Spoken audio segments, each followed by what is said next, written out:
ಭೀಮಾ ನದಿಯ ಅಬ್ಬರಕ್ಕೆ ವಿಜಯಪುರದ ಜನ ನಲುಗಿ ಹೋಗಿದ್ದಾರೆ. ಶೆಂಬೇವಾಡ ಗ್ರಾಮಕ್ಕೆ ಬೋಟ್ ಸಂಚಾರ ಶುರುವಾಗಿದೆ. ಗರ್ಭಿಣಿಯರನ್ನ ರಕ್ಷಣೆ ಮಾಡಿದ್ದಾರೆ ಅಗ್ನಿಶಾಮಕ ಸಿಬ್ಬಂದಿ. ದೃಶ್ಯದಲ್ಲಿ ನೀವು ನೋಡ್ತಾ ಇದ್ದೀರಿ, ಭೀಮಾ ನದಿ ಅಬ್ಬರಿಸ್ತಾ ಇದ್ದು ಇಡೀ ವಿಜಯಪುರದ ಜನ ಕಂಗಾಲಾಗಿದ್ದಾರೆ. ಎಲ್ಲೂ ನೋಡಿದ್ರು ಅಲ್ಲಿ ನೀರು ಜಲಾವೃತ ಆಗಿದೆ. ಶೆಂಬೇವಾಡಿ ಗ್ರಾಮದ ಸಾವಿರಾರು ಎಕರೆ ಬೆಳೆ ಹಾನಿಯಾಗಿದೆ.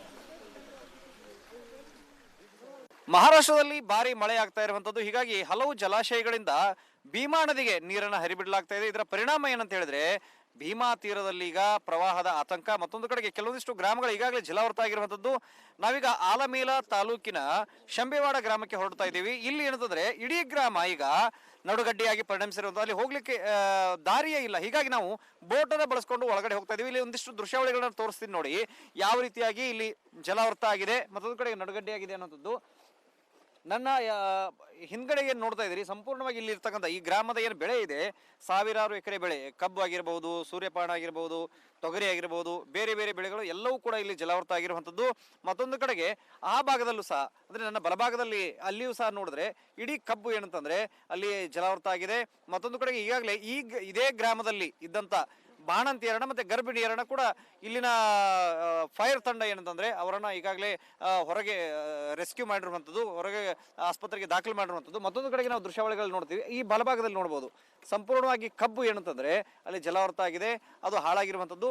ಮತ್ತೊಂದು ಕಡೆಗೆ ಈ ಹಿಂಭಾಗದಲ್ಲಿ ಯಾವ ರೀತಿಯಾಗಿ ನೀರು ತುಂಬಿದೆ ಅನ್ನೋದನ್ನು ಕೂಡ ನಾವು ನೋಡ್ಬೋದು ಇಲ್ಲಿ ಸಂಪೂರ್ಣವಾಗಿ. ಅಂದ್ರೆ ಈ ರೀತಿಯಾಗಿ ನೀವೇನು ನೋಡ್ತಾ ಇದ್ರಿ ಎಡಭಾಗದಲ್ಲಿ, ಇಲ್ಲಿಂದ ನೀರು ಶುರುವಾದರೆ ಈ ಶೆಂಬೇವಾಡೆ ಗ್ರಾಮವನ್ನ ಇಡೀ ಈ ನೀರು ಏನದ ಸುತ್ತುವರಿಯುವಂಥದ್ದು. ಹೀಗಾಗಿ ಇಡೀ ಶೆಂಬೇವಾಡ ಗ್ರಾಮ ಈಗ ನಡುಗಡ್ಡೆಯಾಗಿದೆ.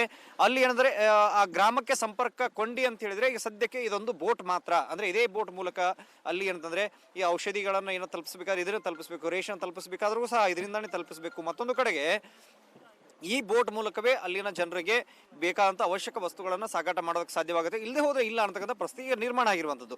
ಹಂತ ಹಂತವಾಗಿ ನಿಮ್ಗೊಂದಿಷ್ಟು ದೃಶ್ಯಗಳನ್ನ ತೋರಿಸ್ತಾ ಹೋಗ್ತೀನಿ ನೋಡಿ. ಅಂದ್ರೆ ಆ ಭಾಗದಲ್ಲಿ ನೋಡ್ತಾ ಇದ್ರೆ ನೋಡಿ, ಅಲ್ಲಿ ಶೆಡ್ಗಳಿದಾವೆ, ಅಂದ್ರೆ ಮನೆ ಇದೆ, ಅದೊಂದು ತಗಡಿನ ಶೆಡ್ನ ಮನೆ.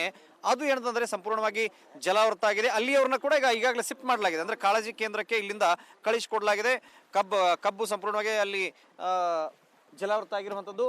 ಮತ್ತೊಂದು ಕಡೆಗೆ ಆ ಭಾಗದಲ್ಲಿ ಮುಂಭಾಗದಲ್ಲಿ ನೋಡ್ತಾ ಇದ್ರೆ ಸಂಪೂರ್ಣವಾಗಿ ಅಲ್ಲಿ ಮನೆಗಳು ನೋಡ್ತಾ ಇದ್ರೆ ಆ ಮನೆಗಳು ಸಹಿತ ಇದ್ರೆ ಜಲಾವೃತ ಆಗಿರುವಂಥದ್ದು ನಮಗೆ ಕಂಡು ಬರ್ತಾ ಇದೆ. ಅದೇ ಗ್ರಾಮಸ್ಥರು ನಮ್ಮ ಜೊತೆಗಿದ್ದಾರೆ. ಅಲ್ಲಿ ಒಳಗಡೆ ಯಾವ ರೀತಿಯಾದ ಪರಿಸ್ಥಿತಿ ಇದೆ, ಮತ್ತೊಂದು ಕಡೆಗೆ ಯಾರನ್ನೆಲ್ಲ ರೆಸ್ಕ್ಯೂ ಮಾಡಿ ಈಗಾಗಲೇ ಹೊರಗಡೆ ಕಳಿಸಲಾಗಿದೆ, ಏನು ಅನ್ನೋದ್ರ ಬಗ್ಗೆ ಮಾತನಾಡ್ತೀನಿ. ಈಗ ಯಾವ ರೀತಿ ಇದ್ರೆ ಒಳಗಡೆ ಪರಿಸ್ಥಿತಿ ನೋಡಿದ್ರೆ ಇಲ್ಲಿ ಬೋಟ್ ಇಂದ ಹೋಗ್ಬೇಕು, ಅಡ್ಡಾಡಬೇಕಾದ ಪರಿಸ್ಥಿತಿ. ಒಳಗಡೆ ನೋಡಿದ್ರೆ ಸರ ಇಲ್ಲಿ ತುಂಬಾ ನದಿ ಹತ್ರ ಕಡೆ ಲಾಸ್ಟ್ ಹಳ್ಳಿ ಇದೆ ಸರ್ ಶೆಂಬೇವಾಡಿದು.